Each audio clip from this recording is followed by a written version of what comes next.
大家好，歡迎收睇英皇金融集團嘅網上講座，我係龍濟宇，同大家研究下目前黃金最新嘅走勢啦。美國聯儲局咧喺上星期咧公布咗7月份嘅貨幣政策會議咧，咁裏邊咧顯示就官員咧喺呢個加息嘅時間上邊咧存在咗啲分歧嘅。有幾位官員咧認為咧應該要等待呢個更加多嘅數據咧顯示呢個通脹咧係穩步回升翻到去2%之後咧先至加息。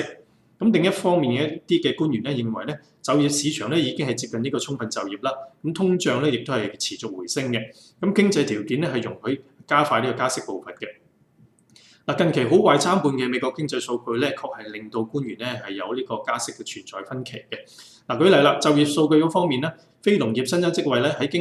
呢個5月份咧經歷呢個24,000個超低增長率之後咧，喺6月份同埋7月份咧，又分別出現咗29.2萬啦，同埋25.5萬呢個強勁反彈嘅。咁喺通脹嘅數據方面啦，上星期美國勞工部咧顯示咧就話7月份嘅消費價格指數同比咧嘅增長0.8%，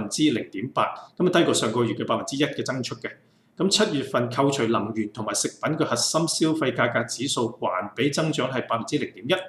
咁同比增長係2.2%，咁低過上個月嘅2.3%嘅增幅嘅。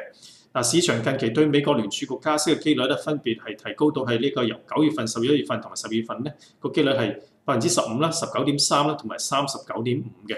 咁資料顯示咧年底加息嘅機率係最高。綜合嚟講咧，美國聯儲局越遲加息咧對金價嚟源係有利嘅。咁另一方面啦，英國脫歐之後咧，英國央行咧喺8月4號咧就推出咗一個更加積極嘅貨幣寬鬆政策。咁包括咧減息1/4厘啦，推出長期呢個融資計劃咧，去緩解呢個減息對呢個銀行業嘅衝擊。咁以及咧係未來6個月裏邊咧係購買600億嘅英國公債啦，同埋收購100億嘅公司債嘅。咁但係英鎊喺呢個政策出咗台之後咧，下調嘅幅度係有限嘅，而且近期咧係有呢個回升嘅趨勢添。